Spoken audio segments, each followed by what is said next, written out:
Bienvenidos a Tomando Café, una sección de Hablemos Escritoras podcast, donde nos encontramos con escritoras en distintos espacios para tener conversaciones profundas y detalladas, pero en contextos de la vida cotidiana, del día a día. Hoy tomamos café con la poeta, traductora, editora y ensayista Teddy López Mills. Yo soy Adriana Pacheco.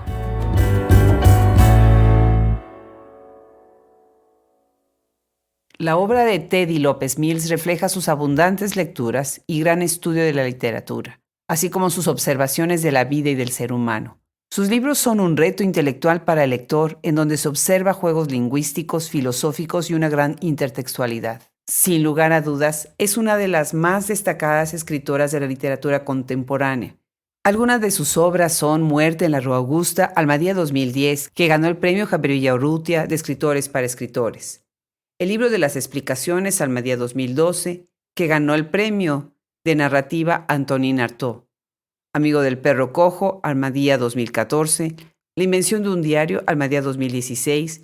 Lo que hicimos, Almadía 2018. Parafrasear, Bonobos 2008. Mi caso Rimbaud, Bonobos 2016. Su trabajo sobre Rimbaud y Mallarmé y otros de los poetas más reconocidos de la literatura universal refleja un trabajo reflexivo y meticuloso, así como el gran reto que significa la traducción y la revisión de datos biográficos e históricos. Pues es un gusto el día de hoy tener a una escritora que vive en la Ciudad de México. Ella es poeta, es ensayista, es traductora, y yo, si volviera a estudiar un doctorado, mi disertación doctoral la haría en su obra. Bienvenida, Teddy López Mills. Muchísimas gracias por decir que harías tu tesis doctoral sobre mí, y me da mucho gusto estar contigo. Te agradezco esta invitación. Al contrario. Estamos en un Starbucks, acá enfrente de un parque. ¿Cómo se llama este parque? Se llama Las Arboledas. Las Arboledas, en la Ciudad de México. Y bueno, ya nos acompañarán los ruidos ambientales, todos los sonidos ambientales con el café y las conversaciones. Pero lo más importante es que yo tengo la oportunidad de entrar en la obra de algunos libros de Teddy, porque sería muchísimo, necesitaríamos un podcast mucho más largo. Pero también me gustaría entrar un poco en las devociones de Teddy. Sí, pensamos un poquito sobre Rimbaud, que es uno de los escritores que ella trabaja, y ahorita vamos a platicar más sobre esto. Teddy, tú eres nacida en México, pero sé que tienes herencia de otro país. ¿De dónde vienes? Sí, mi mamá era de Estados Unidos, de California. Entonces, digamos que en ese sentido, en sentido absolutamente estricto y sanguíneo, soy de los dos países, soy de México y de Estados Unidos. Yo creo que aprendí el inglés antes que el español, puesto que es el idioma materno era el inglés. Entonces sí tengo un vínculo muy directo con Estados Unidos. Entonces, ¿tú dirías que escribes en español o escribes en inglés? Tu obra está en español, pero ¿en qué momento tú separaste los dos idiomas para hablar sobre tu obra? Sí, hice una separación consciente. Me separé del inglés como idioma literario para escribir, no para leer, no para pensar, no para divagar, pero sí para escribir, alrededor de los 16, 17 años. Pero sigue siendo un idioma con el que estoy trabajando constantemente, en el que estoy leyendo constantemente. O sea, no imagino mi español sin mi inglés. Eso es genial, porque si la división fue consciente, entonces también después empezaron a alimentarse otros idiomas. Hablas francés también, ¿no? Leo y hablo francés, sobre todo lo leo. Me gustaría hablarlo más fluidamente, pero sí lo leo perfectamente. Tú estudiaste filosofía en la UNAM y después te fuiste a la Sorbona, ¿no? Sí, terminé la carrera de filosofía en la Sorbona, hice 3 años en la UNAM de filosofía, luego el último año lo hice en París, y luego de ahí, dejé la academia unos años y luego volví, hice mi primer año de maestría ya en literatura, también otra vez en París, y empecé el doctorado allá en París y lo retomé aquí en México y luego ya nunca lo terminé. Dejé la academia. Pues no lo necesitabas terminar, con tu obra ya tenemos muchísimo. Lo que es un hecho es que sí, tus referencias a los franceses son constantes en tu obra, ¿no? Tienes tus favoritos y yo sé que te has vuelto especialista en algunos de ellos. ¿Cómo te alimenta la filosofía a la literatura? ¿De qué manera la filosofía y tu formación como filósofa alimenta tu literatura? Bueno, digamos que no es un tronco común. Sí estudié, lo que hice mis estudios de filosofía han sido definitivos, fueron formativos, no de ningún modo me arrepiento, a pesar de que un amigo me dijo en algún momento de mi vida que haber estudiado filosofía arruinaba mis posibilidades como poeta, que los estudiantes de filosofía siempre eran malos poetas, puede ser cierto. El hecho es que no me arrepiento para nada de haber estudiado filosofía, todavía leo filosofía, y es una formación definitiva. Sería muy interesante ver a tu amigo que ahora sí lee tu poesía, qué es lo que opinas, ¿no? Yo creo que sigue opinando lo mismo. Bueno, contra esas cosas no se puede luchar. Nada, no se puede. Definitivamente. Tienes dentro de lo que es tus estudios filosóficos, yo siento mucho esta negociación entre lo que es la lógica del lenguaje y hablar de las cosas, ¿no? Hay una cuestión ahí de Wittgenstein muy fuerte, ¿no? De cuál es esta lógica filosófica que está dentro del lenguaje. ¿Nos puedes platicar un poco sobre ese aspecto? Bueno, digamos que en el caso, Wittgenstein aparece muy claramente en la invención de un diario, porque además leo el libro de El amante de Wittgenstein. Y Wittgenstein es un caso muy particular, muy definitivo dentro de la filosofía, porque de algún modo la cancela, o no de algún modo, la cancela. Lo que dice Wittgenstein es que la mayor parte de los problemas de la filosofía, de la metafísica, son problemas de lenguaje, son problemas de gramática, son problemas que no tienen nada que ver con el pensamiento, que en realidad son problemas de los que no se puede decir gran cosa, sobre los que más bien hay que mantenerse en silencio. Sí, él habla algo del nonsensical, ¿no? Sí. Que no tiene sentido. Y lo que se está diciendo en las palabras mismas se cancelan porque no tiene sentido. Sí, son palabras, no son problemas, ¿no? Son problemas de las palabras y por lo tanto es mejor no decir nada, ¿no? Claro. Y después hace juegos con estas proposiciones lógicas, ¿no? Que yo veo después en tu obra, que tú también juegas con estas, utilizas los versos en tus poemas como si fueran proposiciones lógicas, ¿sí? Y que se van mezclando una con otra y de repente estamos leyendo más un texto filosófico que poético y a veces regresamos a la poesía dependiendo de cuál obra sea, ¿no? Sí, no sé, de ningún modo tengo las capacidades lógicas, matemáticas de Wittgenstein, ¿eh? Incluso es una de mis materias más flojas en la carrera de filosofía fue la lógica matemática. Es el gran escollo para los estudiantes de filosofía. Y bueno, Wittgenstein, el libro los libros de Wittgenstein, ahí es donde despegan realmente. Claro. Lo de antes y lo de después, que es lo que uno suele entender, es donde Wittgenstein abre y cierra las puertas, ¿no? Y es la parte de la lógica matemática, ¿no? Interesante, qué interesante. Bueno, vamos a empezar con uno de tus libros. Primero les tengo que decir que tengo unos libros acá, bellísimos, la edición de Almadía, de verdad, son unas joyitas, obras de arte. Me gusta muchísimo la pasta, el juego de las ilustraciones. Y vamos a empezar con el primero, que es Amigo del Perro Cojo. Amigo del Perro Cojo está publicado en 2014 y una de las cosas que me llama la atención es que todo sucede para este amigo del perro cojo. Hay para mí un hilo de ironía que atraviesa el libro, ¿no? Con esto en inglés diría witty, ¿no? Que es una ironía que está constantemente cuestionando y riéndose o exhibiendo problemas fuertes que se van entremezclando con fábulas. Tienes una sección, por ejemplo, que se titula Democracia, y ahí van las fábulas. Sí. Entonces ahí hay un interés, una relación bien puesta por ti, ¿no? De decir, las fábulas van con lo que se supone que estoy definiendo como democracia. Platícanos de este libro, ¿de dónde viene, cómo surge, cuál fue la línea para escribirlo? Bueno, el personaje del amigo del perro cojo, todo esto empezó con un cuento. Yo escribí un cuento donde había un personaje, el protagonista, era un editor que vivía donde yo vivo, en el edificio donde yo vivo, y tenía un pleito constante con sus vecinos de la planta baja, cosa que sí ocurrió durante unos años en mi vida. Y este editor, que es mi amigo, o sea, la interlocutora soy yo, la interlocutora del amigo del perro cojo soy yo.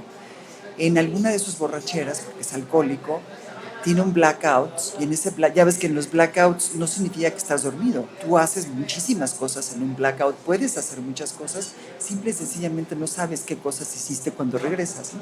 En uno de estos blackouts, él sale a la calle y lo sigue un perro, y el perro de algún modo se mete en su casa. Bueno, se mete porque está borrachísimo el amigo, se mete en su casa y en la borrachera despierta y empieza a patear al perro, lo golpea. Cuando despierta ya consciente, ve ese perro en la sala de su casa y el perro está muy lastimado y el amigo se dedica a salvar a este perro y el perro queda cojo. Entonces a partir de ahí el amigo del perro cojo es el amigo con el que habla la que escribe el libro y siempre anda con este perro cojo por todas partes. Los libros, bueno, esto es algo también muy particular de tus libros, tienen sketches, tienen dibujos, recortes, ¿no? Por ejemplo, en este libro del perro cojo, tiene una hoja de papel que está haciendo figuras de origami y está rayada con un lápiz, ¿no? Como si fuera, pues, casi un juego, ¿no? ¿Qué es esto, esta manera de...? Esto le pertenece exclusivamente a los diseños de Almadía. El diseñador de Almadía es un maravilloso diseñador que se llama Alejandro Magallanes y él creó muy particular, digamos, la ventanilla que tiene cada uno de los libros y a cada libro le corresponde un Alejandro Magallanes, ¿no? El Alejandro Magallanes que leyó ese libro y decidió hacer ese diseño, esos dibujos.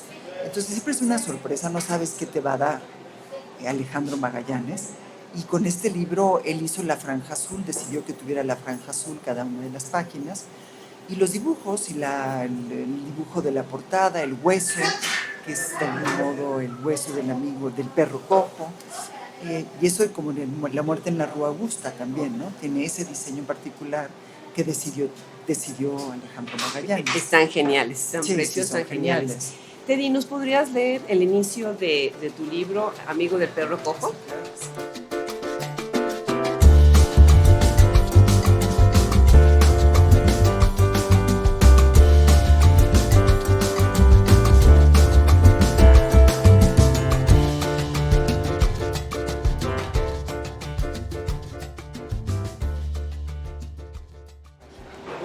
Se llama Diálogo de sordos.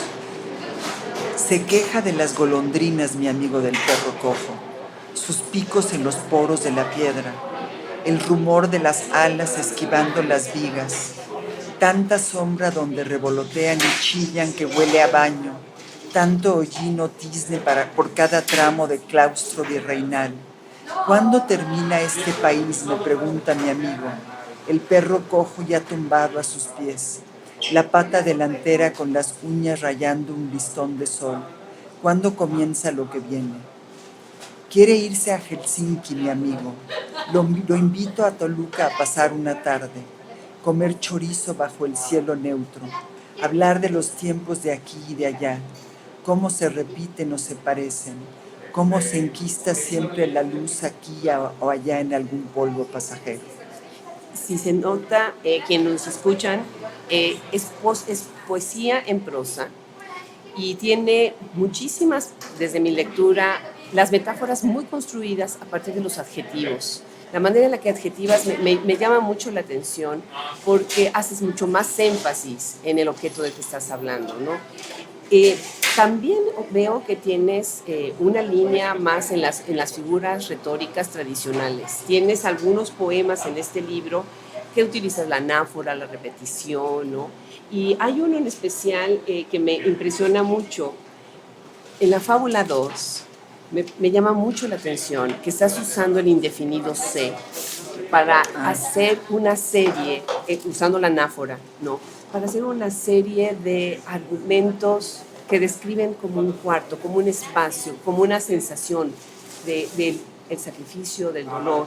Dices, por ejemplo, se entró a un teatro, se subió a una tarima, se golpeó el cráneo con la pistola y con la piedra filosa, se sangró en la tarima. ¿Por qué sé indefinido? Porque es un impersonal, en un nosotros impersonal, digamos. Además es como el actor político, el sujeto de la política, que es un sé. La multitud siempre es un sé. Se presentó, se entregó. Digamos, es un acto populista, además, ¿no? Es un teatro donde se está llevando a cabo un acto populista. Es la entrega de la multitud digamos, y además el sacrificio del individuo ante un político, que es algo que a mí siempre me asombra, que un individuo se entregue a un político. Sí, me parece exactamente con esa línea, porque además estando en la sección de democracia, y además sigue a otro poema que está hablando de un fraude electoral, ¿no? Y haces la denuncia sin siquiera poner la denuncia como si fuera tal, sino simplemente no las dejas intuir, ¿no? Estás hablando constantemente con tu lector, eso es lo que yo veo en tu obra. Muy interesante este libro, y como última pregunta sobre él, ¿se habla con otros de tus libros? ¿Dialoga con otros de tus libros? Porque siento que en otras de tus obras hay como un diálogo entre un libro y otro. Sí, sí, claro. Es un diálogo inevitable, porque además uno sigue siendo, por desgracia, la misma persona. Entonces agarras un poco el hilo de los temas, ¿no? Y se van encadenando. La obsesión, no es obsesión, la pasión política sí está presente en mis libros. Además es inevitable tenerla en México. O sea, es una pasión cotidiana, ¿no? Claro. No puedes evitarla, ¿no? Y ahorita que hablas de ser la misma persona, ese es otro de los temas que también yo veo en tu obra, ¿no? La movilidad del ser, ¿no? Que no hay nada fijo, que no hay nada estable, sino que al contrario, estamos en continuo diálogo incluso de nuestra propia identidad, ¿no? Y se me hace muy interesante en tu siguiente libro que quisiera yo que platiquemos, la invención de un diario. O sea, no nada más es escribir un diario, sino es inventarse el diario, ¿no? Que es un libro también precioso, también publicado por Almadía. Ya les voy a pedir que me paguen por estar haciendo la promoción. La promoción. Pero este libro de verdad interesantísimo. Me gustaría empezar primero con una lectura breve para meter en ambiente a quienes nos escuchan. Tú escoge, ¿de dónde nos quieres leer? Bueno, voy a leer donde tú pusiste tu primer papelito, ¿no? Creo que es lo más fácil, porque es un libro, es quizá uno de los libros más cercanos a mi corazón y a mi cabeza, este libro, porque además corresponde a uno de los años más difíciles de mi vida. Entonces, que además tiene la cosa interesante de que este año, de 2013, coincide en calendario con este año de 2019. O sea, hoy que nos estamos viendo tú y yo, es un martes 17 de junio, no, 18 de junio, y es exactamente lo mismo en este libro. Hoy es martes 18 de junio. Está genial. Entonces, claro. Son 6 años, es un sexenio entero.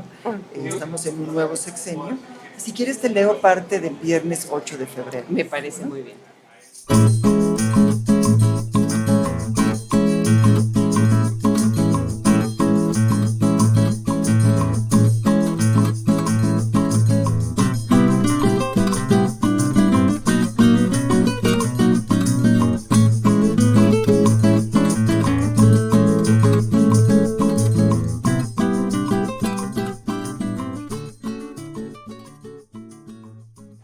Ya estoy hablando con perros en la calle.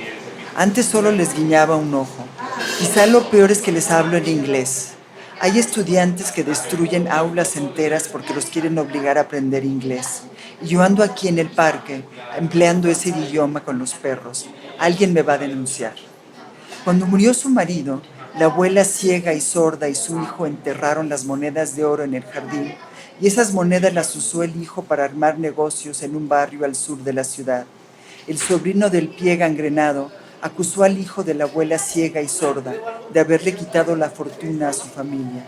Por su culpa, la hermana del hijo acabó cosiendo cortinas en el Palacio de Hierro. Ese es un fragmento. Bueno, yo les tengo que decir que a mí este libro verdaderamente me perturbó. Se ve una erudición, Teddy, se ven años de lectura, se ve estas referencias a Cabeza de Vaca, al amante de Wittgenstein, pero además como con este sesgo hacia David Markson, que es el que escribe este monólogo, ¿no? De esta mujer que era la única mujer en el mundo, ¿no?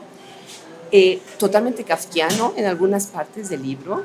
Me interesa y me intriga muchísimo toda la entrada de Rilke con cartas a un joven poeta, cómo entra y sale, porque ahí estás tú hablando, negociando, dialogando con el rol de ser poeta. Un libro precioso. Empieza el 1 de enero del 2013 y termina el 30 de diciembre de ese año. Bueno, la coincidencia de lo que estás diciendo ahorita. ¿Cómo fueron tus lecturas para hacer este libro y de dónde viene la idea de inventarse un diario? No, primero vino la idea, me voy a inventar un diario. Luego vinieron los hechos, que nunca me esperé que fueran los hechos que fueron. Y las lecturas tampoco las organicé. Fueron lecturas que fui armando conforme iba armando el diario. Bernardino de Sahagún, Cabeza de Vaca, digamos, todos los autores de la colonia no fueron un plan, no fueron un proyecto de vida. Nunca pensé que iban a ser parte de este libro, pero se convirtieron en una parte fundamental, esencial del libro. Y una de las grandes fortunas de este libro fue encontrar a David Markson, el amante de Wittgenstein, porque realmente fue el libro que yo estaba buscando. Y fue el personaje que me acompañó a lo largo del año, el amante de Wittgenstein, que me puso a releer a Wittgenstein y todo lo demás de Jack Spicer, Anne Carson, que es una de mis autoras predilectas, es una autora de cabecera. Todo fue entrando conforme iban pasando los días y conforme iba yo buscando en mis libreros, y luego gracias a un libro iba a otro libro y pedía libros que me hacían falta. Y cada noche yo hacía mis lecturas y iba tomando apuntes para el día siguiente, para lo que iba a escribir en el día siguiente del diario. Y luego estaban las cosas que me iban ocurriendo, cosas cotidianas, porque todos tenemos vida cotidiana, y luego las cosas inesperadas, los accidentes, pues, un problema de salud muy fuerte que yo tuve, y que determinó la atmósfera, y que determinó la moral, y que determinó el tiempo de cada uno de los días del 2013 y de este diario, ¿no? Pues eso, ahora que lo dices, entiendo más a la hora de leer, ¿no? Porque empiezas casi siempre con una oración o con un párrafo muy cortito, así empieza la entrada del día, y algo muy cotidiano, algo que realmente harías ese día, como si fuera tu recordatorio de qué vas a hacer. Pero el siguiente párrafo ya estás argumentando qué es lo que la amante de Wittgenstein diría, opinaría, por ejemplo, de María Callas, ¿no? O si tenía Odiseo el cabello rojo. Hay como un diálogo con ella. ¿Y cómo entra Rilke en esta conversación? Bueno, Rilke entra porque hay un joven poeta al que yo quiero. Joven poeta es un personaje real y es un personaje absolutamente inventado, como casi todos en el libro, aunque tienen que ver con personajes, digamos, con personas, no con personajes que yo conozco, ¿no? Entonces hay un joven poeta y el joven poeta me pregunta, me hace preguntas sobre la poesía y cómo escribir poesía. Y yo voy al ejemplo más obvio, que es Rilke y las cartas a un joven poeta, porque es el que tengo más a la mano, pero me burlo incluso de ese acto desesperado de parte de la poeta ya de edad que le quiere dar consejos a un joven poeta y pues recurre a Rilke, que es el caso más obvio de consejos a un joven poeta, porque no sé qué decirle a ese joven poeta, que va apareciendo a lo largo del libro como una figura que se burla de mí, como una figura que se aleja de mí, que se vuelve a acercar, que yo quiero seducir, pero no puedo seducir. Entonces, en realidad, el personaje, la que escribe el diario, es un personaje que siempre está buscando a ver si alguien la acompaña, la ayuda, le pide consejos. Y el libro de David Markson, que para mí es un libro extraordinario, El amante de Wittgenstein, es uno de los libros extraordinarios que leo en los últimos 10 años. Yo creo que es un libro esencial. Se convierte en mi interlocutora. Estoy de acuerdo. Hay muchas partes en donde estás diciendo precisamente esto que habla de los poetas, que dices, entonces no soy poeta, ¿no? O sea, la negación por el conflicto mismo de qué es realmente ser el poeta o no ser el poeta.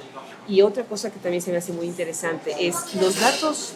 Tú estás mencionando estos personajes históricos si por ejemplo Cabeza de Vaca, de una manera tan coloquial, tan como que es parte de tu vida cotidiana, de qué manera hiciste tu investigación para poder, además de lo que ya nos has comentado, de esos personajes históricos que también atraviesan la obra?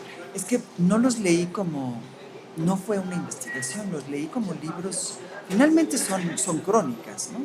Cabeza de Vaca, Bernardino de Sahagún, son crónicas absolutamente, es como si estuvieran haciendo periodismo, ¿no? Periodismo es de Sahagún, los libros de Sahagún, los 2 tomos que yo tengo, son impresionantes. O sea, cómo va siendo una crónica de los usos, de las costumbres, de los rituales, de esa gente que lo tiene absolutamente asombrado, que no entiende, pero quiere entender, que sabe que además es una civilización importantísima, pero que también le es muy adversa, muy difícil, casi imposible, ¿no? de aceptar, ¿no? Entonces, bueno, lo voy metiendo como parte de lo que me está pasando día con día. Entonces, no es propiamente una investigación histórica, sino lo que yo voy leyendo, ¿no? Y además de que tiene que ver bueno, con lo que tú vas viendo en la Ciudad de México, ¿no? Exactamente, eso te iba a decir. También la ciudad se convierte en un personaje importante y se ve tu apreciación de la ciudad, cómo va cambiando a lo largo del año, en qué cosas te estás fijando. Al final, y bueno, ahí me encantaría oír qué dices, siento mucho más a Kafka, la voz de Kafka. Sí, siento algunos pasajes un poco desolados, inclusive, pensé mucho en el proceso. Eh, no sé si es mi impresión, pero siento que al final te vas más hacia Kafka y dejas un poco de los otros temas. Bueno, pues al final estoy leyendo los diarios de Kafka, que son los diarios más racionales que se han escrito en la historia de los diarios, yo creo, ¿no? De ningún modo son kafkianos los diarios de Kafka. O sea, sí me parece muy impresionante que en los inicios de la Primera Guerra Mundial Kafka ni siquiera tome en cuenta que está empezando una guerra. Como son esas cosas, pueden estar ocurriendo acontecimientos que no sabes tú en ese momento que van a ser históricos. Para ti es meramente tu vida, ¿no? De repente oyes que hubo una bomba, oyes que hubo una balacera, pero para ti no significa que eso se va a convertir en la Primera Guerra Mundial o en, no sé, por decir algún otro hecho histórico absoluto, es tu vida. ¿Qué podrías decir, por ejemplo, lo que nos pasa hoy en día, ¿no? Si hay un incidente de violencia, pues sale en el periódico, ¿no? Pero no, para ti no significa que es el incidente de violencia que va a desembocar en un hecho que luego va a ser parte de los libros de historia. Claro. Hay una frase acá que me dejó pensando, dice, hablando de Felice, Kafka escribe que resulta imposible compartir cualquier expresión de dolor con alguien que carece de un sentimiento de culpabilidad, ¿no? Así hay muchas ideas, como las estás poniendo desde el punto de vista filosófico para reflexionar sobre cómo nos percibimos a través de nuestros sentimientos, ¿no? Por ejemplo, esta inestabilidad del yo, la culpabilidad, la muerte, ¿no? El sufrimiento. ¿De qué manera sientes tú que este libro refleja la profundidad y la complejidad del conflicto humano hoy en día? Fíjate que el libro no es reflejo de nada, porque eso significaría, no es reflejo de nada que no sea yo a la hora de escribirlo. No, digamos, no representa nada. No es digamos, no lo hice yo pensando en los seres humanos como una especie como de, ahora voy a hacer una reflexión acerca de lo que significa ser humano en el año 2013 en la Ciudad de México. No, es un libro muy accidentado que fui armando conforme me iba desarmando yo, porque yo en el 2013 tuve una serie de episodios epilépticos. Entonces la epilepsia determinó el transcurso del 2013. Entonces para nada estoy tratando yo de representar al ser humano y sus conflictos con la vida cotidiana y la historia y la política mexicana. No, estoy armando una serie es como un libro de retazos, pues, ¿no? Sí, claro que es hiperracional, porque dentro de todo hay un orden, ¿no? Y hay una serie de lecturas y hay fragmentos de mi vida, hay fragmentos de la vida de mi papá está muy presente, mi abuela es la abuela de mi papá, es la mamá de mi papá, El personaje de D, que es un personaje muy amenazante, es un amigo mío. Hay un amigo que también aparece a lo largo del libro. Está la civilización de las 6 personas, que somos mi marido, yo y 4 amigos que finalmente se acaban perdiendo. O sea, todos sí son referencias a cosas que van ocurriendo a lo largo del año, y están los libros, que en mi vida son absolutamente inevitables. Siempre están los libros, es Claro. lo que estoy haciendo, ¿no? Imprescindible, imprescindible. Pues muy interesante oír toda esta referencia, tu explicación. Ahora me gustaría hablar de otro libro. Este libro ganó el premio Javier Villaurrutia de Escritores para Escritores, que se me hace pues muy cierto y muy merecido. Se llama Muerte en la Rua Augusta, Almadía 2010.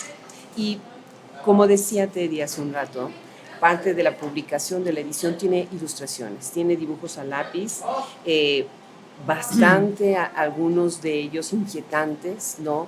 Que es realmente lo que despierta el libro. El libro me despertó eso, me resultó inquietante, me despertó una ansiedad, ¿no? De ver cómo Gordon, tu personaje principal, empieza a moverse entre la realidad y la locura, y entre la esposa que está teniendo ahí unas escenas y arranques de violencia fuerte, ¿no?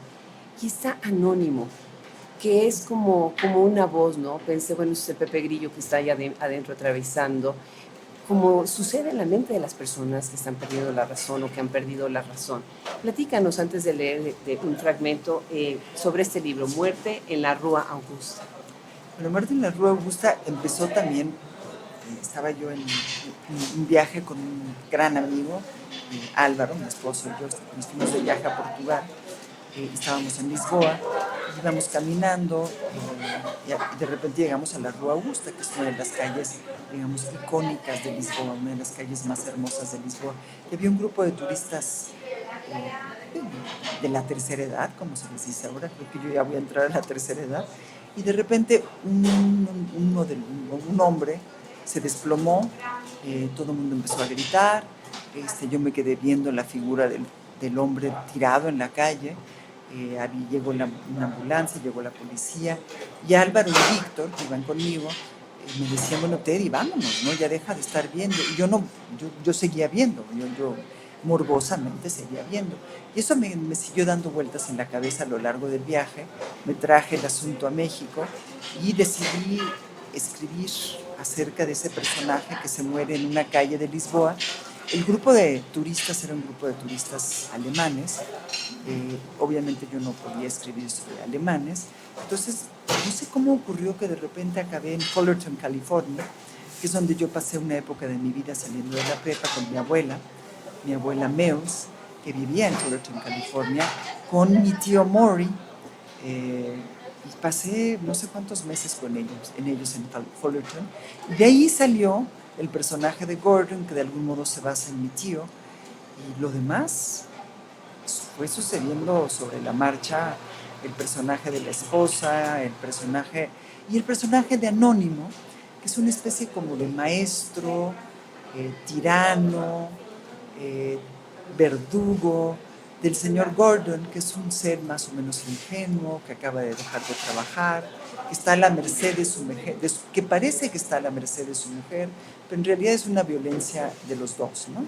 Los dos son muy violentos, el uno con la otra con el uno, tienen juegos ahí medio perversos, de sometimiento, y Anónimo es el que acaba reconstruyendo la imaginación literaria de Gordon, el que lo enseña a ordenar su vida.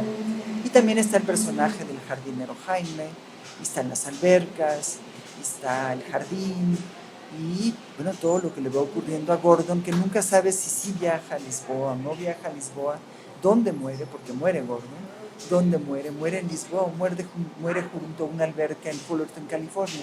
Entonces, si es un libro, es una novela, yo dije, bueno, ¿cómo hacerle para que un libro de poemas tenga un atractivo parecido al de una novela policíaca? Entonces decidí armar una novela que empieza con un cadáver, es el cadáver del señor Gordon, y no sabes dónde está ese cadáver, y a partir de ahí se despegó el libro. Sí, es una belleza, y además lo que se está viendo es cómo se van desarrollando todas las relaciones como si se estuviera llenando una libreta vacía. Y de hecho, al principio, ¿no? Anónimo le está diciendo que tiene que llenar los huecos para que se enriqueciera el relato, porque era muy plano el relato de Gordon al principio, y entonces él le dice, bueno, pues agrega estos huecos, estos vacíos, y entonces los llena demasiado, y ya los llena hablando ya de cosas íntimas, y hablando ya de la violencia, y me parece que es una reflexión sobre la escritura también muy, muy interesante. No sé, hay unas partes del libro que me parecieron Lezama Lima. Pensé en Orígenes, en algunos fragmentos, en los contemporáneos, ¿sí? Precisamente con esta cuestión de ansiedad, que se complementó curiosamente con las ilustraciones. O sea, la portada de Orígenes, que una de las muchas portadas que tiene Orígenes, el libro de Lezama Lima, tiene un dibujo así como al lápiz, ¿no? Se me hace muy interesante, no sé si hay algún tipo de referencia o si está esta conexión con qué fuentes, de manera que Bueno, fue una muy feliz coincidencia. Fue el primer libro que yo publiqué en Almadía.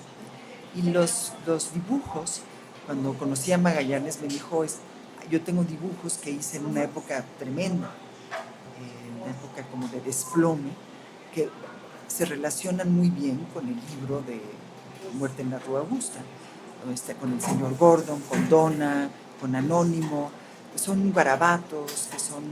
Porque Gordon tiene cuadernos, ¿no? Tiene sus cuadernos, tiene sus libros, hace origami, y en efecto, al principio Gordon no sabe cómo escribir, y Anónimo le acaba enseñando, a ver, Gordon, te voy a enseñar a escribir, ¿no?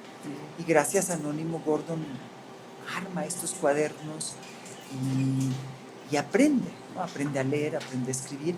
Y esa coincidencia con los cuadernos de Alejandro Magallanes, pues de algún modo hizo parte del libro, ¿no? O sea, fue una gran cosa, una gran aportación al libro, porque casi parece que los hizo Anónimo, los hizo Gordon, y bueno, fue un regalo realmente de Magallanes, ¿no? Sí, y también estoy viendo, lo enriquece mucho las ilustraciones, están muy bien puestas, ¿no? con las escenas, y te hace mucho la referencia al cuestionamiento del yo. Y habla, por ejemplo, dice mucho, yo soy tú, Gordon, y mí eres yo. Estos juegos precisamente, ¿no? Entre cuál es la movilidad de la persona, de la identidad y del desdoblamiento, porque se están desdoblando los personajes, ¿no? Cuando Gordon entra y sale de sus episodios de locura. Hay un toque de esquizofrenia, ¿no? Un poquito más esta cuestión de ahondar en la cuestión psicoanalítica, ¿no? De la mente con este personaje.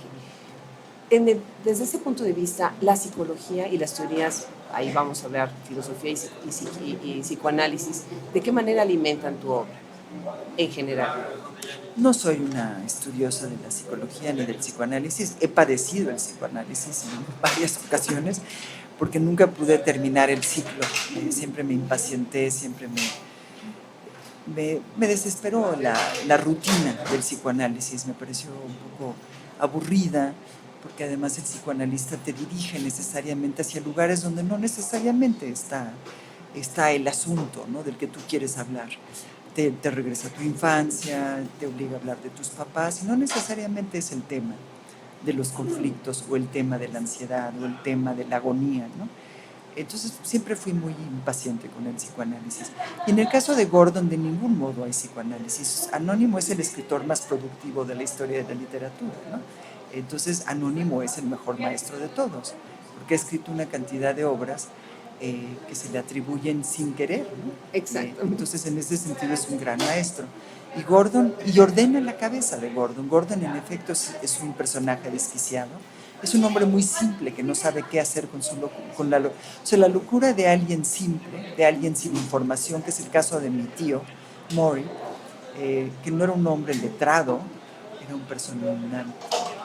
tipo que había tenido una vida pues, fracasada, pero que no tenía literatura para que tuviera esa vida referencias de la imaginación.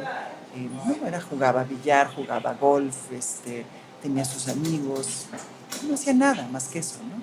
Gordon también es eso, un contador, un hombre de oficina que se jubila, o más bien lo echan, porque tiene un brote de, digamos, una especie de breakdown, ¿no?, en la oficina, entonces tiene que dejar de trabajar.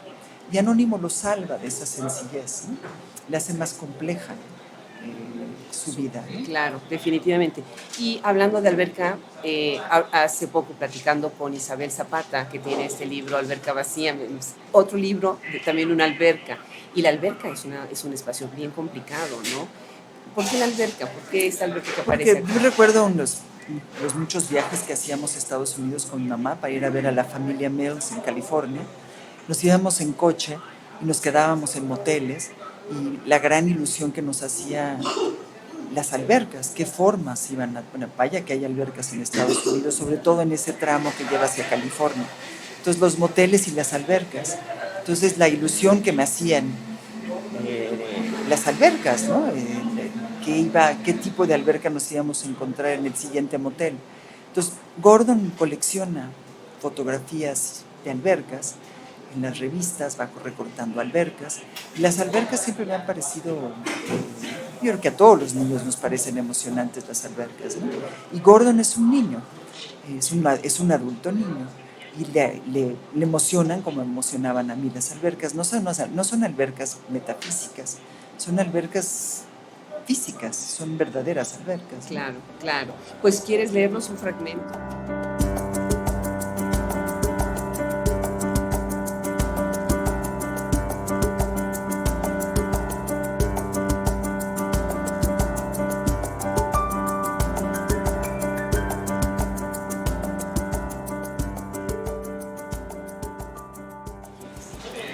¿En qué?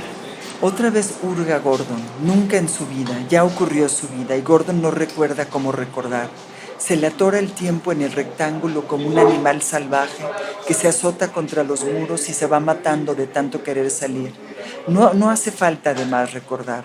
Gordon sabe que es Gordon, que tuvo infancia y después ya no, que fue a la escuela y después ya no, que conoció a Ralph en la universidad, que abandonó la universidad, que visitó enamorado el mar, que esa mañana le ganó al mar, que se casó con Donna, que trabajó contando números muchos años y una tarde lo reconoce, extravió la pista de su persona en el rectángulo de su persona, y ahí está todavía pensando aburrido en qué hacer con las horas que le quedan hoy.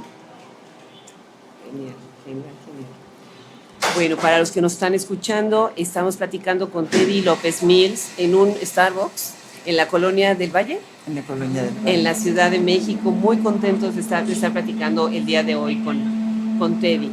Teddy, escribes un libro sobre Rimbaud, una biografía, una explicación, toda una reflexión.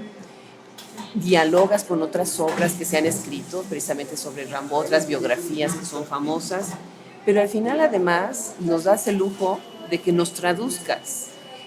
Una de las traducciones, pues de las pocas traducciones que hay al español de Iluminaciones de Rimbaud. Platícanos, se llama Mi caso Rimbaud, fue publicado por Bonobos Editores 2016. Preciosísimo libro sobre un personaje tan complicado de la historia de las letras, ¿no? No podría haber escogido un autor más, digamos, más conocido, más icónico, arquetípico. Yo creo que es de los poetas sobre los que más se ha escrito, que es Rimbaud. Es el poeta que todos quieren ser cuando empiezan a ser poetas. Yo creo que es la figura, digamos, por excelencia de la poesía, ¿no? ¿Por qué lo decidí? ¿Por qué lo escogí? Porque lo estuve leyendo en el 2016 o el 2015, 2016, estuve leyendo Las Iluminaciones, que es un libro que todavía me parece incomprensible, imposible de descifrar, y decidí traducir Las Iluminaciones, y antes de eso hice 8 expedientes. El libro está formando mi caso Rimbaud está formado por 8 expedientes, que son, veamos, relatos, digamos, ensayos biográficos de Rimbaud, discusiones acerca de libros que se han escrito sobre Rimbaud, y sobre los que, digamos, las fechas, los episodios más conocidos de la vida de Rimbaud, que es una vida muy conocida además. Creo que es... Muy conocida, pero a la vez con varias versiones, ¿no? Por ejemplo, su rol de si traficaba con armas, con esclavos, o sea, muy conocida, pero muy discutida, muy discutida. polémica, porque además está la escuela francesa que lo enaltece y que dice que nunca dejó la poesía, y está la otra escuela francesa que es más solitaria, que sobre todo Pierre Michon y también Alain Borer, que dice que no, que sí dejó la poesía, y que sí se fue a hacer lo que quería hacer, que era ser comerciante y millonario. Él quería hacer mucho dinero, le interesaba muchísimo el dinero. Es una mentira que eso era que era, digamos, que fue una huida hacia la poesía de otra manera. No, yo creo que Rimbaud sí se fue a hacer dinero y quería hacer dinero, y era muy importante esta relación epistolar con su mamá y con su hermana, que sobre todo hablan de dinero, no hablan de otra cosa, ¿no? Él escribe sobre eso. Entonces a mí me interesa esa versión realista de la vida de Rimbaud y no la versión sublime de la vida de Rimbaud, que es la que más se maneja, ¿no? En Francia. Y luego la discusión de si vendía armas o no vendía armas. Sí vendía armas, pero no vendía esclavos. Ahora vendía armas para los esclavos, porque era finalmente el negocio que se estaba haciendo, ¿no? Claro. ¿Qué tanto fue el reto de traducir las Iluminaciones? Enorme. No creo que además que mi traducción, yo creo que podría seguir trabajando sobre mi traducción, ¿no? No, es que... Es dificilísimo traducir las Iluminaciones, porque muchas veces no entiendes lo que estás traduciendo y tienes que hacerlo palabra por palabra. No interpretar, porque yo no creo en las traducciones interpretativas, o sea, no creo en las traducciones que resuelven el problema de la traducción explicando lo que están traduciendo, sino que realmente lo dice palabra por palabra y gramaticalmente, obedeciendo las reglas de la gramática en francés y obedeciendo las reglas de la gramática en español, pero no necesariamente resolviendo el problema de la comprensión, ¿no? Claro. Dentro de tu libro está también traducido el poema Genio, ¿no? Que Ese es el final de las Iluminaciones. Y que está catalogado como uno de los grandes poemas de la historia de la literatura, ¿no? Definitivamente.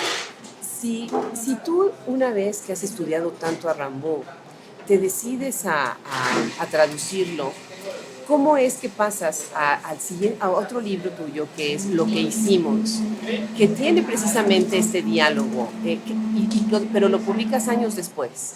O sea, es como si se hubiera quedado como en suspenso una conversación interior, ¿sí? Entre el libro cuando terminas, que es en el 2016, y después 2 años después sale lo que hicimos. ¿Qué sucede en esos 2 años que regresas a él? Bueno, cuando estaba yo traduciendo las Iluminaciones, fui subrayando frases de las Iluminaciones, que me parecían frases, digamos, frases acertijos, frases reveladoras, frases que de algún modo me sugerían posibles temas, pero fue realmente al azar, no había un plan.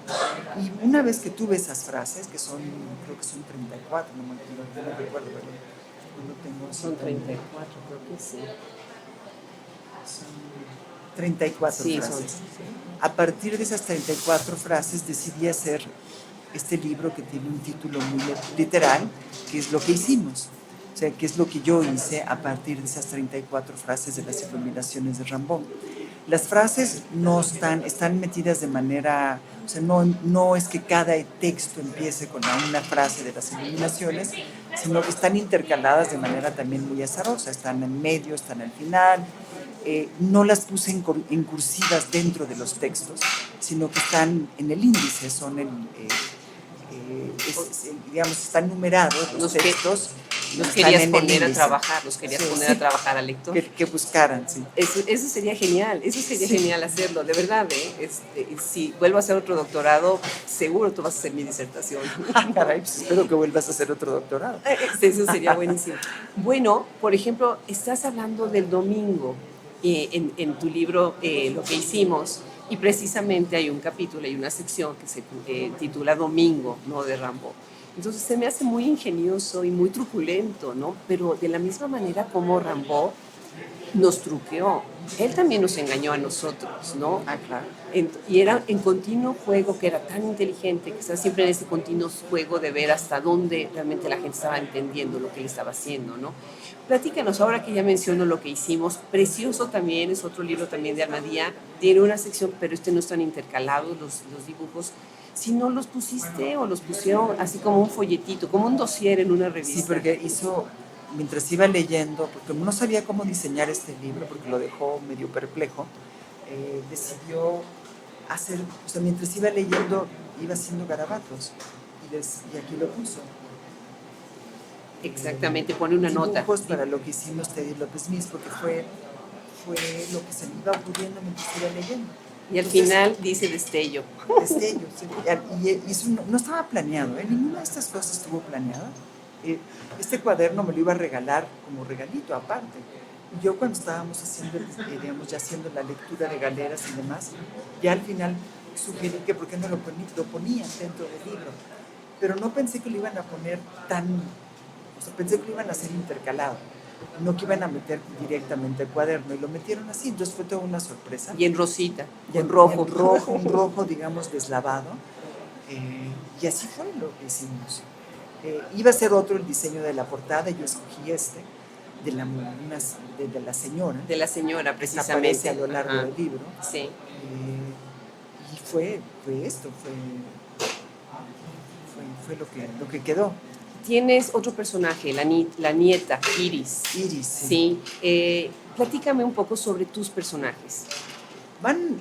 Nunca son, digamos, no tengo un plan de antemano, no hago un esquema. ¿Tú no haces esquemas? No hago un esquema. Iris fue apareciendo, es la niña codiciada, ¿no? De la señora. La niña que el personaje, o sea, porque somos dos, ¿no? Somos él y yo en el libro, ¿no? Que vivimos con la señora. Y Iris es la preferida de la señora, no nosotros. La señora siempre nos está regañando. Nosotros además, ella nos mantiene, entonces siempre nos echa en cara el dinero que gasta en nosotros. Y a Iris le teje bufandas. Iris es la niña linda con sus trenzas, es la niña perfecta, y nosotros somos dos seres imperfectos, ¿no? Que además tenemos una relación sexual un poco desagradable en las escaleras, y la señora siempre nos está, regañando, violentando, pero nosotros también nos burlamos de la señora. La señora es un personaje siniestro, pero la necesitamos porque gracias a ella comemos, y así se fue armando el libro.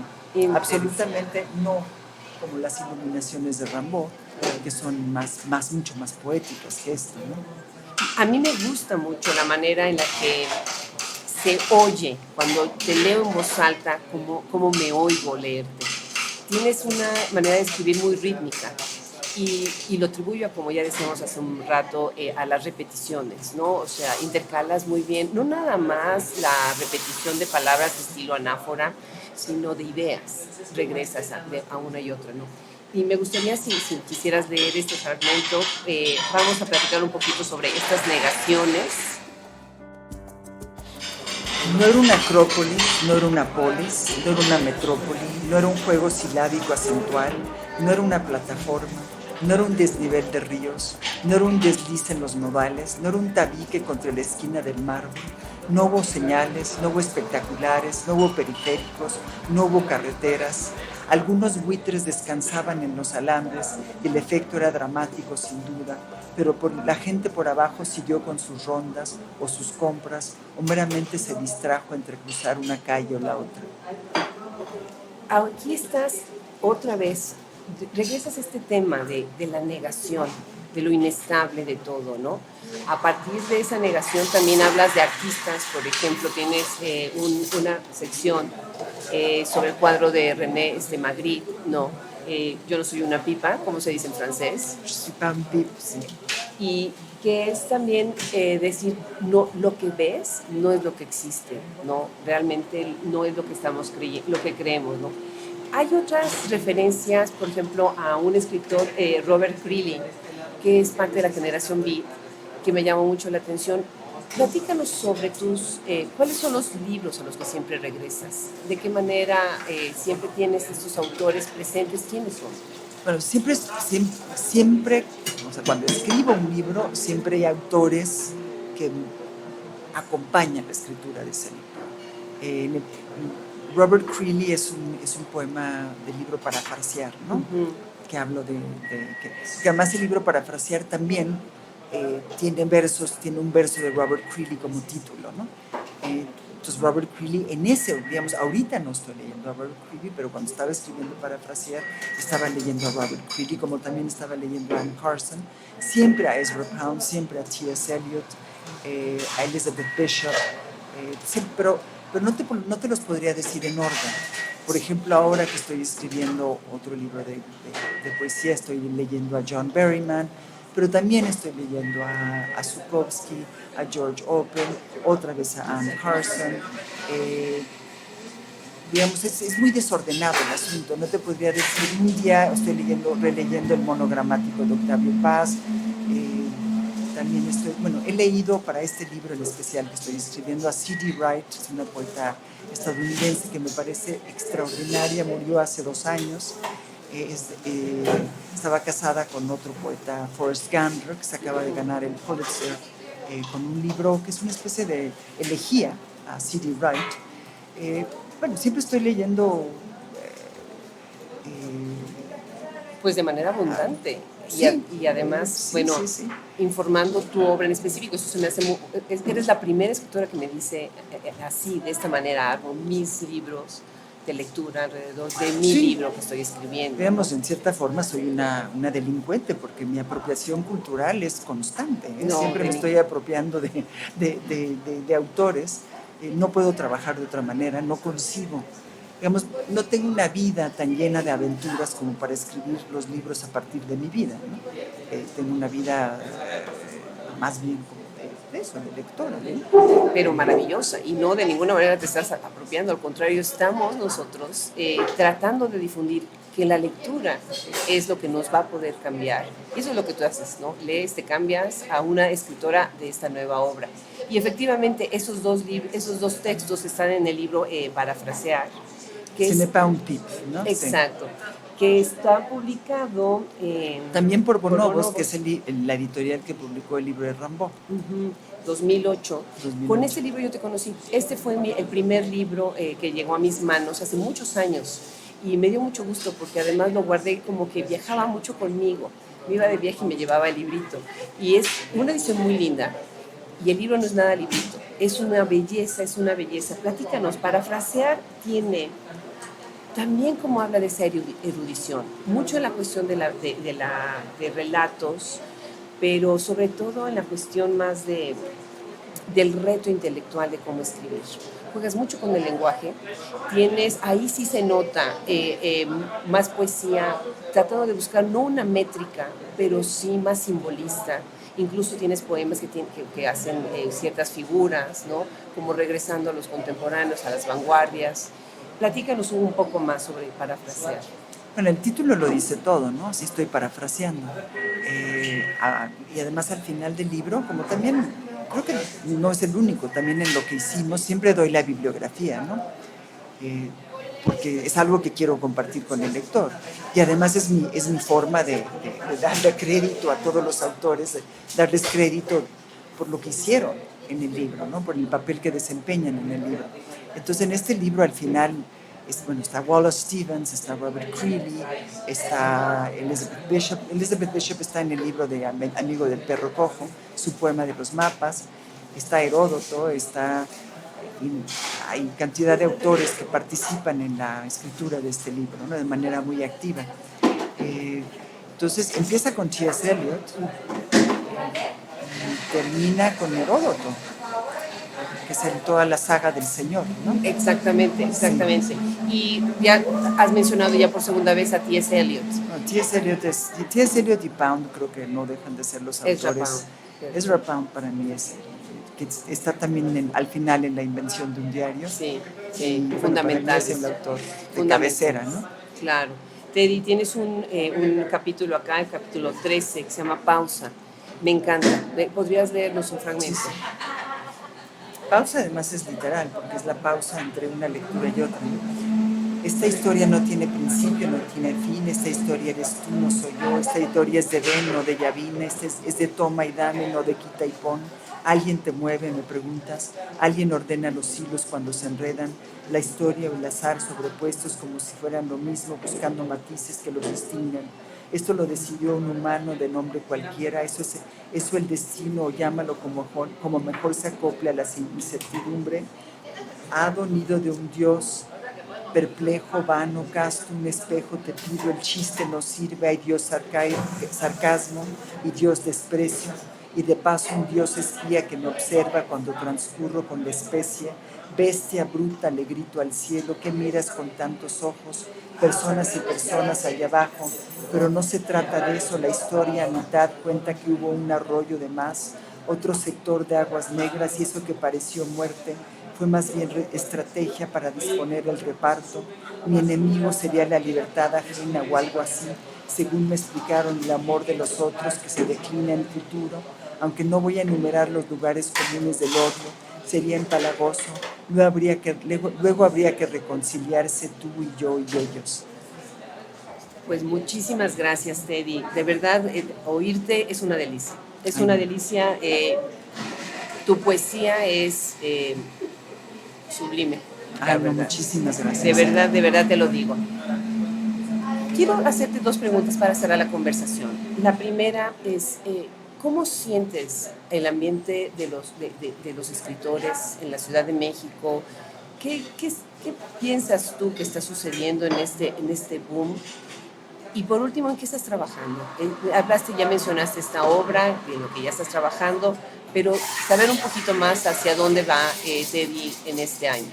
Bueno, te voy a responder la segunda pregunta primero porque es más fácil, porque es menos ideológica, digamos, menos peligrosa. Estoy trabajando, ahorita estoy terminando un libro de poesía, que es quizá el libro más difícil para mí, el libro que he escrito que más trabajo me está costando, porque es un libro muy disperso, es un libro hecho de muchos libros, y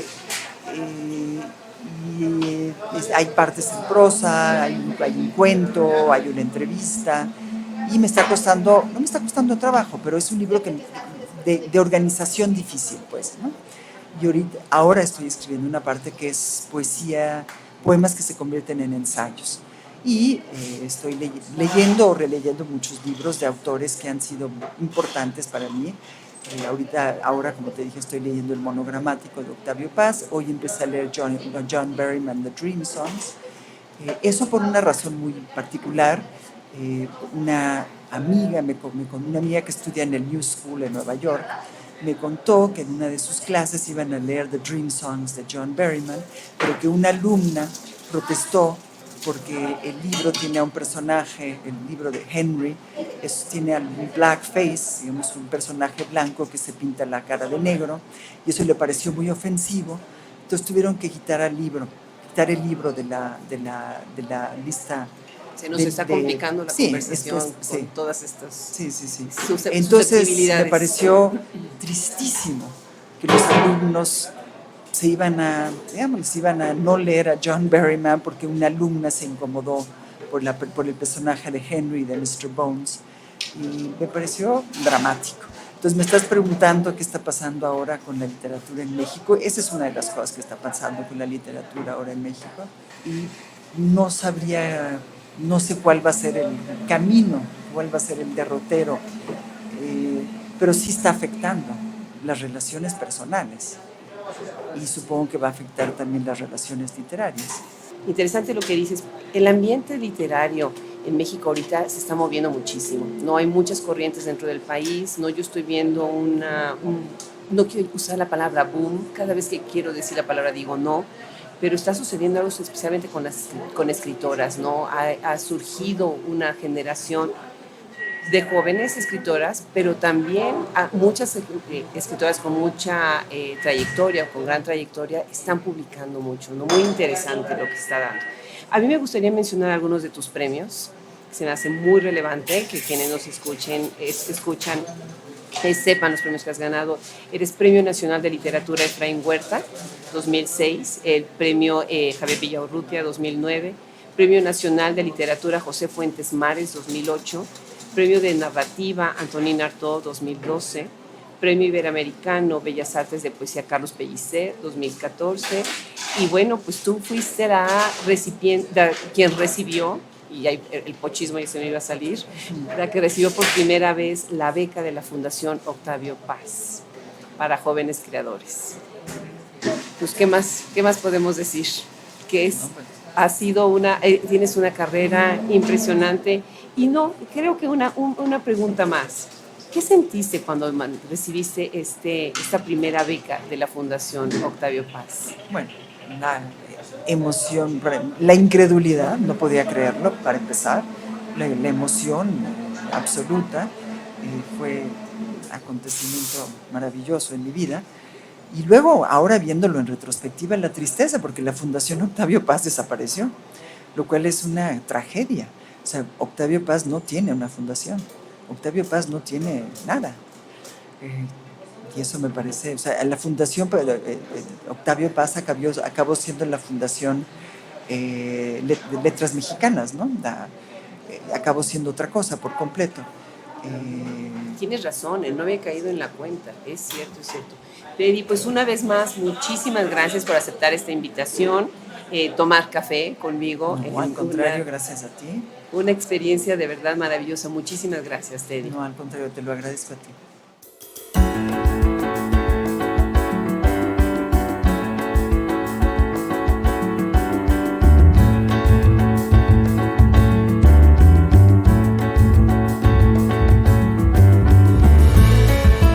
Muchas gracias por acompañarnos el día de hoy y muchas gracias al equipo que conforma Hablemos Escritoras Podcast. Ingeniero de edición, Fernando Macías Jiménez. Social media y página de internet, Andrea Macías Jiménez. Colaboración de Wilfredo Burgos Matos. Yo soy Adriana Pacheco.